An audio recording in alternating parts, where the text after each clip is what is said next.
kan kita lihat hasilnya, bukan lihat prosesnya. Hasilnya kalau menteri itu kredibel, bagus itu dari hasil kerjanya. Itu banyak sebenarnya menteri yang bergelar profesor, doktor dan sebagainya, tahu nggak ada kerjanya juga, nggak ada hasilnya juga. Membandingkan Amerika yang jumlah penduduknya 300 juta lebih, hampir 400 juta, itu kan cuma belasan kementerian. Saya bilang gini, Kalau kita hampir 300 juta ya. kita hampir 300 juta. Saya bilang, ya kalau kita bandingkan, kalau di Amerika cuma 2 partai, Republik sama Demokrat. Kita ada berapa?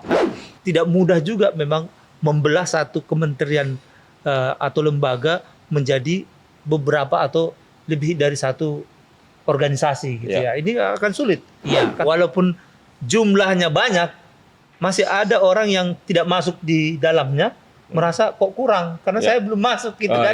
Kan gitu kan. Tapi problemnya gini kan. Saya kebayang gini. Ketika rapat kabinet, itu kan ruangnya gede-gede amat tuh. Itu kursi banyak sekali kalau buat 8 tuh kan. Iya.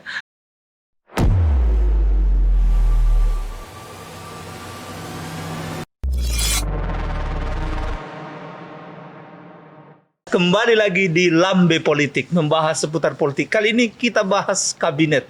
Ada yang bilang kabinet gemoy, ada bilang ya ini kabinet merah putih. Kita ngobrol nih dengan kakak John Don Bosco. Gimana nih pandangan kakak John nih? Kita nih hitam-hitam nih, kebetulan aja kali ya. Apa berkabung atau apa nih tandanya nih? Kayaknya enggak deh. Enggak ya. Kita harus menyambut kabinet baru, kabinet merah putih dengan penuh optimisme.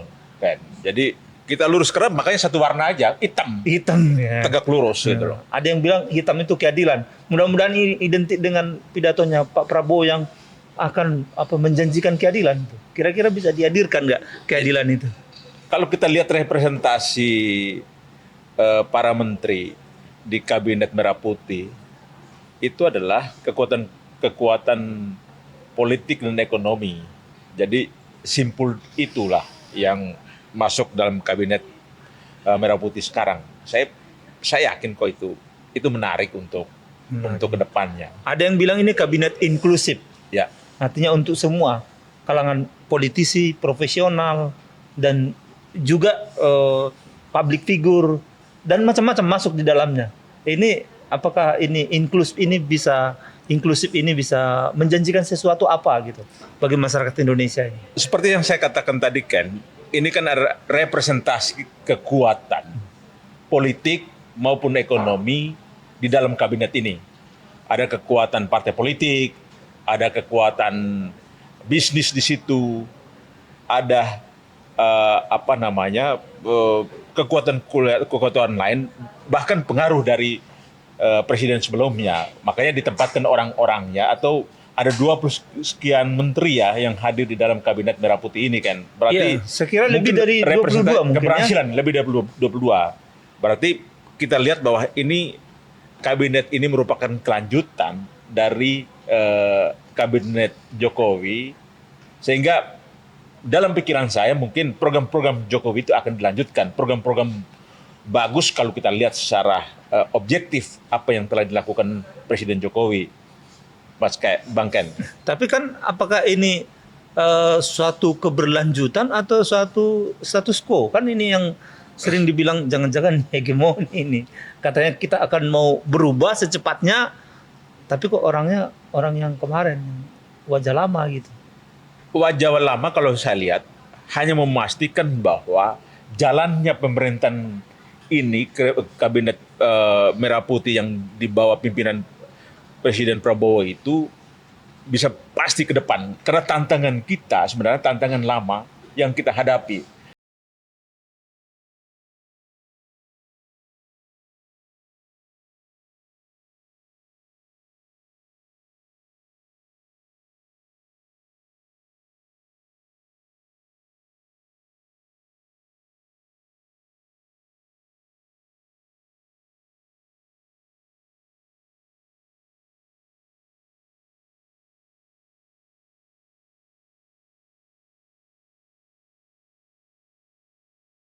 Sebelumnya.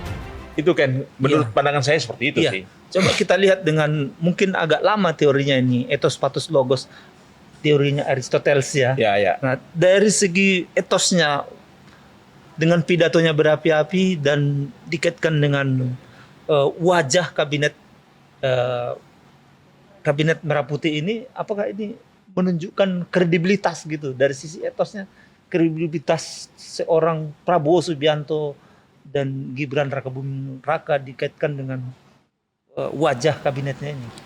Kalau kita lihat pidato Prabowo ketika dilantik sebagai presiden, ada hal yang sangat menarik menurut saya, bahwa kekuasaan untuk rakyat, bukan untuk kerabat.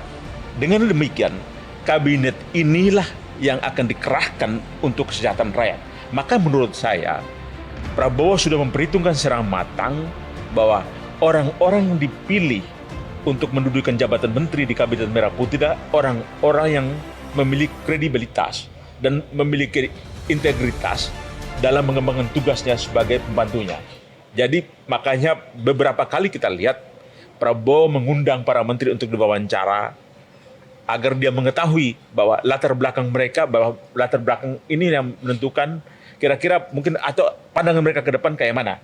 Makanya dia menetapkan orang-orang inilah dari unsur partai, dari para intelektual untuk menduduki jabatan menteri kan. Jadi saya sangat optimis itu.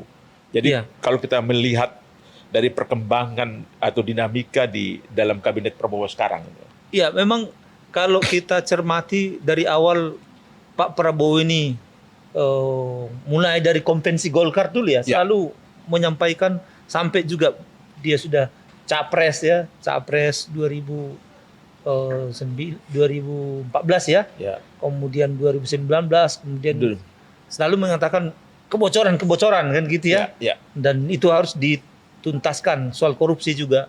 Kemudian juga kemarin di pidatonya sempat menyinggung juga pemimpin itu bukan seperti burung unta yang menyembunyikan kepalanya kalau ada masalah gitu ya. Betul. Nah, tapi ini sejalan nggak dengan kredibilitas Prabowo ini? Yakin nggak Kakak John bisa? Saya sih yakin. Kenapa?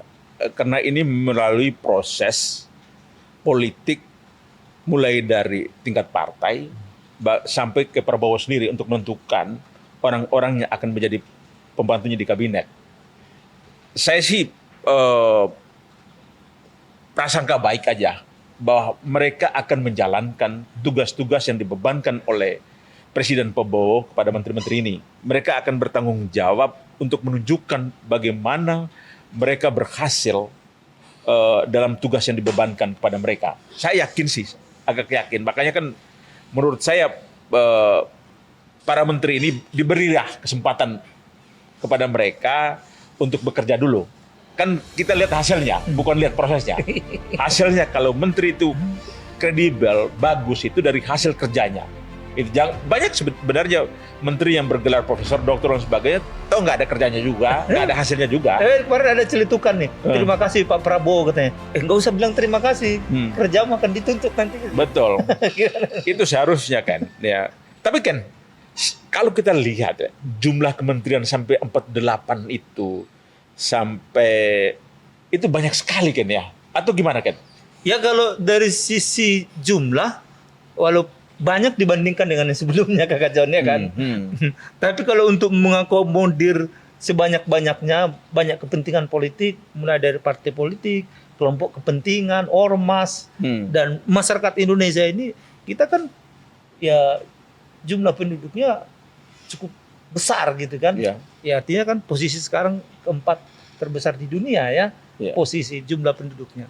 Kalau dilihat dari tadi jumlah kabinet sebelumnya, anggota kabinet sebelumnya, ya lebih banyak. Tapi kalau dilihat dari apakah ini sudah proporsional representasi dari katakanlah misalnya partai politik, kelompok-kelompok kepentingan, ormas dan segala macam, belum lagi katakanlah misalnya kelompok-kelompok kecil atau minoritas, apakah sudah terwakili di sana? Kalau kita lihat memang ya itu belum bisa dibilang terlalu banyak juga. Karena representasi dari etnik di Indonesia berapa banyak etniknya. Betul. Misalnya ya. Nah, kemudian juga dilihat dari ormas misalnya. Yang kalau kita lihat ini kan masih ormas-ormas besar aja. Ormas kecil kan dan Ya. mendapat tempat misalnya, kan gitu kan. Ya. Nah, dari sisi itunya ya sebenarnya nggak ada masalah Ya. dari sisi jumlah itu. Walaupun Oke. sebenarnya ketika dalam kerjanya nanti yang menjadi soal efektivitas dan efisiensi. Ya. Tapi kalau soal akomodasi politik bisa meredam gejolak politik di tengah masyarakat atau kepentingan-kepentingan politik itu bisa terpenuhi. Gitu.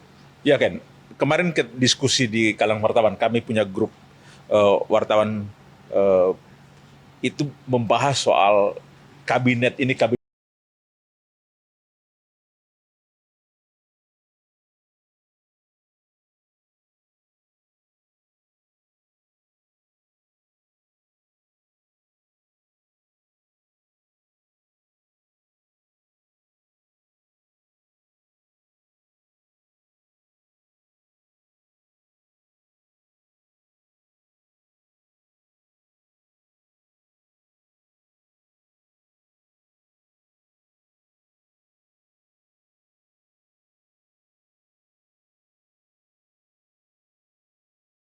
buat kepentingan yang untuk kemajuan atau kemaslahatan rakyat gitu loh. Jadi tidak ada masalah buat saya. Yang penting bagi saya bahwa mereka bekerja baik, para menteri ini. Tapi problemnya gini kan, saya kebayang gini, ketika rapat kabinet, itu kan ruangnya gede-gede amat tuh. Itu kursi banyak sekali kalau buat 8 tuh kan. Iya, rapat kan bisa juga ya untuk paripurna semua ya. Iya semua. Tapi kan kalau untuk hal-hal tertentu, misalnya yang dibahas sekarang kayaknya karena ada Satgas Perumahan ya. Iya. Misalnya bahas tentang perumahan, kan hanya berapa menteri yang akan terkait misalnya ya. Nah, tapi kalau misalnya paripurna memang ya kalau soal tempat kan bisa lah. Apalagi wamen, tambah wamen lagi kan. Gimana gitu? Kita kesusun kursinya pusing, Pak. Apalagi parkir di istana itu. Ya, Sempit begitu. di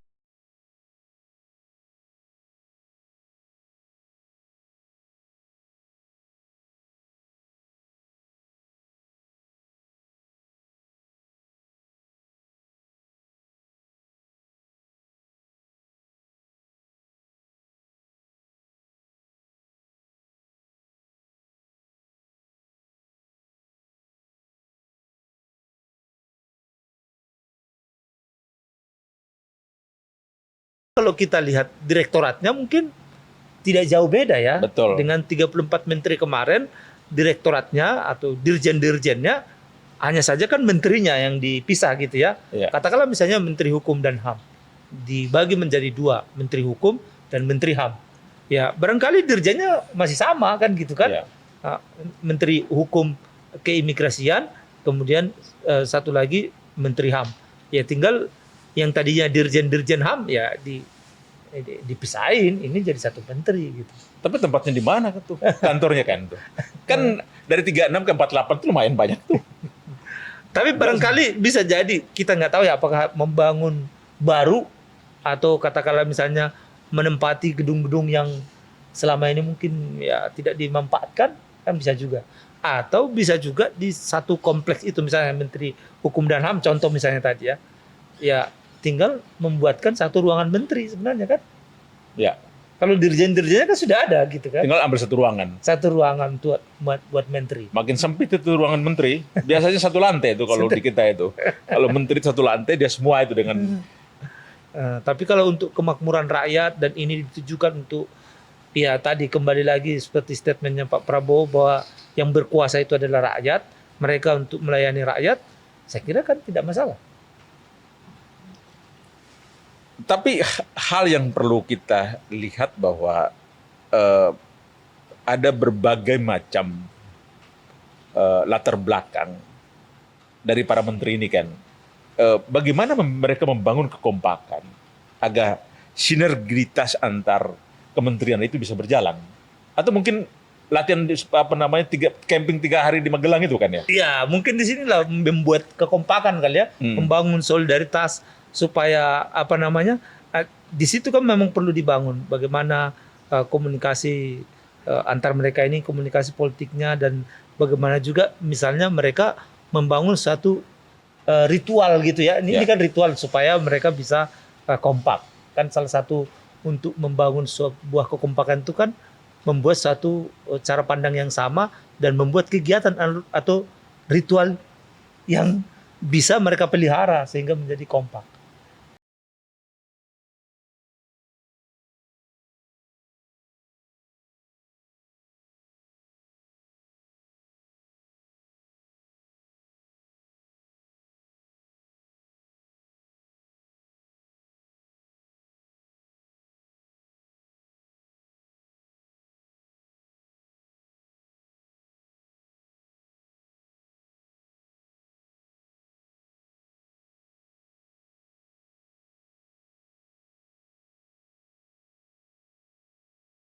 Bisa gitu loh.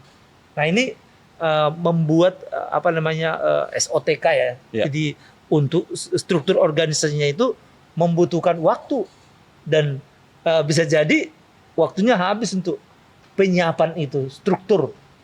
Belum lagi urusan pekerjaan gitu. Itu memang problem juga. Lama juga berarti ya kalau mereka mempersiapkan struktur organisasi dengan kementerian baru ini kan. Iya, tidak mudah memang. Tidak mudah ya. Salah satu contoh dulu Menteri Lingkungan Hidup dengan Kehutanan. Ya. Dulu kan memang pisah ya, Menteri Lingkungan, terus Menteri Kehutanan. Nah, sempat digabung kemarin, sekarang dipisah lagi. Menteri Lingkungan, Menteri Kehutanan. Mudah-mudahan dengan pengalaman yang katakanlah misalnya bongkar pasang itu, mereka sudah punya pengalaman dan bisa piawai untuk bisa mengubah gitu. Tapi itu memang membutuhkan waktu, karena itu nanti kan struktur organisasi itu kan juga ditandatangani oleh presiden kan, Kepres juga kan gitu kan. Jadi apa yang seharusnya, langkah apa yang dilakukan oleh para menteri ke depan sehingga percepatan pembangunan ini bisa kita gas lah. Kan target pertumbuhan Prabowo itu 8% itu. Itu kan jadi kemungkinan besar menurut salah satu pertimbangan bahwa menteri dipecah sehingga mereka fokus untuk menangani sebuah persoalan, misalnya PU dan perumahan rakyat. Jadi bangun perumahan rakyat, bangun aja misalnya target 3 juta perumahan untuk masyarakat, sudah itu PU bangun aja gitu. Mungkin itu yang dimaksudkan oleh presiden kali, sehingga fokus bekerja itu nggak sana kemarin. Sebenarnya kan kalau kita lihat ya, kenapa nggak dirjen aja lah di situ kan? Iya. Ya memang kembali lagi karena ini adalah supremasi sipil ya, artinya kan memang kekuasaan itu di tangan sipil gitu kan. Dirjen ya dia kan jabatan birokrasi. Ya. Jabatan birokrasi ini dia juga dia harus mengikuti kebijakan politik sipil kan gitu kan. Nah, karena itu mungkin dilihat bahwa kebijakan itu memerlukan seorang menteri sebagai pengambil keputusan di situ, pembantu presiden gitu. Mungkin di situ mungkin dilihat efektivitasnya. Walaupun selama ini pada prakteknya di kementerian lembaga itu, ketika misalnya ada menteri, ada wakil menteri, para dirjen ini apakah mereka ngakunya seperti itu atau seperti apa ya? Tapi cerita mereka ke kita itu, mereka sudah, waduh kita bingung nih mau lapor kemana, mau lapor ke menteri atau ke wamen. Apalagi misalnya menteri dan wakil menteri ini sama-sama punya power yang berimbang gitu loh. Misalnya menterinya misalnya dari seorang profesional, sementara wakil menterinya dari partai politik misalnya. Yang partai politik ini kan punya power dukungan parpolnya sendiri gitu. Nah ini bisa problem. Tapi kalau tujuannya bagaimana merealisasikan program-program yang sudah disampaikan oleh Jokowi pada visi misinya pada kampanye kemarin misalnya, nah harusnya mereka tidak tersendat gara-gara itu gitu. Kalau saya lihat ada beberapa kementerian teknis itu ditempatkan oleh para politisi kan. Sementara ketika memecah kementerian menjadi beberapa kementerian, itu menjadi problem. Sementara ini kan kita butuh kemampuan teknis nih. Itu gimana kan? Misalnya Menteri Komunikasi seharusnya pakar komunikasi, pakar IT atau pakar apalah seperti kita saksikan selama ini kan gitu loh. Jadi misalnya kemarin kayak Budi Ari tiba-tiba Menteri Koperasi. Sebelumnya kan dia Menteri Kominfo gitu loh. Sebelumnya Wamen dan sebagainya. Ya itu gimana kan yang Ken melihat hal seperti itu ketika membuat kementerian menjadi sangat spesifik tetapi ditempatkan oleh para politisi. Ya, kalau saya sih melihatnya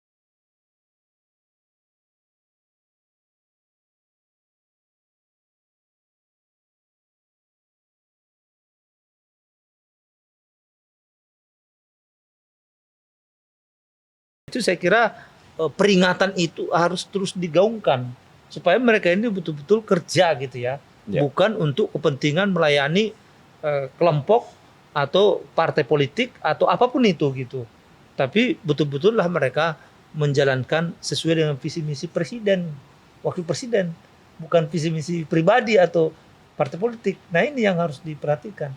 Kira-kira apa harapan dengan kabinet Merah Putih atau kabinet Gemoy ini kan? Ya paling tidak sudah kita merasakan stabilitas politik itu dulu yang pertama ya kan. Dengan masuknya mereka ini, walaupun kemarin tuh ada statement Ketua DPP PDI Perjuangan Puan Maharani ya, yang juga Ketua DPR RI mengatakan bahwa PDI Perjuangan di luar dari kabinet Merah Putih gitu ya.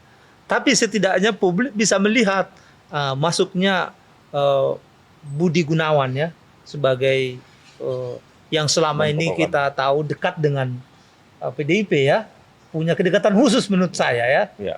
Saya kira juga publik tahu lah, banyak tahu bahwa Budi Gunawan itu ya punya kedekatan khusus dengan PDI Perjuangan gitu ya. Nah dengan duduknya di Menko Polkam, sekarang namanya Menko Polkam, bukan Menko Polhukam lagi, Menko Polkam karena sudah dipisah. Nah ini juga kan bisa ya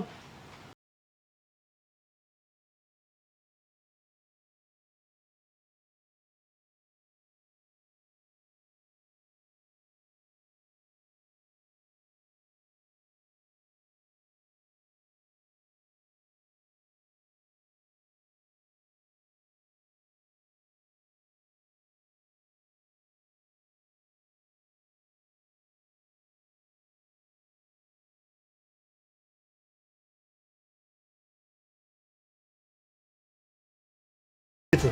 Karena kalau sudah aman, bisa makan, apalagi sekolah gratis misalnya. Dengan dibuatnya kementerian ini menjadi 3 ini sekarang nih ya. Kementerian Pendidikan Dasar Menengah, Tinggi, Sains dan Teknologi, dan Kebudayaan. Nah, ini mudah-mudahan dengan 3 menteri ini alokasi anggarannya jangan didomestikasi untuk kepentingan elitnya saja, tapi betul-betul mereka semakin efektif menyalurkannya ke masyarakat gitu. Untuk kepentingan budaya, para mereka yang bergerak di bidang budaya misalnya. Begitu juga dengan pendidikan dasar menengah, begitu juga dengan pendidikan tinggi dan riset, teknologi, sains dan segala macam itu. Itu sih menurut saya. Menarik itu kan. Saya pikir itu sih yang menarik kita membahas kabinet Prabowo. Kita punya prasangka baiklah bahwa Prabowo memiliki kemampuan untuk membangun bangsa ke depan. Target 8% saya kira akan tercapai dengan alokasi kekuasaan, kepentingan di kabinet Prabowo ini. Orang akan bekerja keras, bekerja sama-sama untuk membangun bangsa ke depan. Iya, optimisme tetap harus dirawat ya, optimisme ini. Walaupun kebersamaan itu, walaupun sekarang ini ada 109 menteri, wakil menteri, ditambah lagi hari ini ada dilantik ya. Untuk staf khusus, utusan khusus, dan mungkin badan dan lembaga gitu ya. Nah, walaupun ini sudah jumlah banyak, tapi kan belum semua orang masuk di dalamnya. Ada juga yang di luar. Artinya yang di luar ini pun bukan berarti tidak ikut bersama-sama untuk membangun bangsa ini. Walaupun posisinya di luar, Dan walaupun sebagai pengkritisi, nah Ya. itu juga turut serta juga membangun bangsa ini. Ya. Bagaimana kita tetap memantau, mengawasi apa yang dijanjikan oleh Prabowo, orang akan nyaman, aman, dan bisa makan gitu ya. Ya. Karena sudah bahasa dia itu kan tidak ada boleh lagi yang lapar gitu Ya. kan. Tidak boleh lagi ada yang tidak mendapatkan pendidikan misalnya. Nah, itu juga harus dikritik, harus diawasin. Ya. Nah, kalau kita amati, media juga kan harus kritis, termasuk juga warganet yang harus kritis terhadap apa yang disampaikan Prabowo. Jangan sampai misalnya soal tadi ada soal burung unta misalnya, soal pemberantasan korupsi, kebocoran anggaran. Jangan sampai itu hanya disampaikan di depan publik saja. Gitu. Ya, ada dialektika lah. Ada dialektika antara orang yang berada dalam kabinet dan di luar kabinet, orang yang memerintah dan kelompok-kelompok kritis. Saya pikir membangun bangsa ini nggak satu seragam aja. Ada seragam lain yang berada di luar panggung kekuasaan. Iya. Saya pikir itu sangat penting untuk membangun demokrasi dan ekonomi ke depan menjadi lebih baik kan. Iya, Itu sih. walaupun tetap ada kritik lah ya, kritik apakah dengan banyaknya wajah lama ini ya hampir separuh misalnya Ya. kan, untuk di menteri ini pertanda bahwa kelompok-kelompok yang kemarin berkuasa baik di di pemerintahan Jokowi dengan di Prabowo ini akan tetap langgeng, eksis dan segala macam, itu jadi pertanyaan memang. Ya. Tapi ketika kita berbicara bahwa ini adalah kelanjutan kabinet Indonesia Maju yang dipimpin oleh Jokowi, ya wajar saja supaya memang itu menjadi modal untuk lebih mudah untuk melanjutkan. Ya. Katakanlah misalnya dari sisi anggaran, Menkyu-nya tetap Sri Mulyani misalnya, berarti kan tidak susah lagi Ya. untuk menyusun anggaran dari sisi fiskal dan segala macam. Betul. Misalnya dia sudah tidak gampang lagi untuk menentukan atau membuat master plan-nya dan bagaimana untuk ke depannya. Ya. Dan apalagi misalnya mereka sempat sama-sama di kabinet dengan Ya. Prabowo Prabowo Subianto. bagian dari Hmm. kabinet Indonesia Maju. Iya. Nah, Oke, saya pikir menarik kan. Semoga pemerintahan Prabowo ke depan bisa membawa bangsa ini menjadi lebih maju. iya, walaupun jumlahnya banyak, masih ada orang yang tidak masuk di dalamnya merasa kok kurang karena Ya. saya belum masuk gitu Oh, kan. iya. Kan gitu kan. Walaupun jumlah itu terlalu banyak dibanding sebelumnya gitu ya. Ya, Dan tetap juga ada yang konsisten, kami di luar dari kabinet katanya. Ya. Itu juga tetap membersamai pemerintahan Prabowo Gibran, dalam artian memang harus ada kritik yang konstruktif ya, supaya nanti pemerintahan ini jalan dengan baik. Bahwa itu juga vitamin untuk juga terus introspeksi apakah sudah jalan sesuai dengan visi misinya Prabowo Gibran pada saat kampanye, terutama tadi stabilitas politik, memberantas korupsi, dan makan siang gratis. Gratis. Itu ya. Ya. Walaupun berganti nama apapun namanya itu, yang penting masyarakat kita bisa makan. Gitu ya. Oke, Ken. Terima kasih Bang. Saya kira itu bincang-bincang kita ya, tetap punya harapan. Bukan kita beri kesempatan, maksudnya mari kita lihat posisi kita mau di dalam, mau di luar, kita sama-sama membangun bangsa ini supaya menjadi bangsa yang maju, ya mencerdaskan dan juga diperhitungkan di kancah internasional. Saya kira itu diskusi kita. Kita akan ketemu lagi di sesi berikutnya.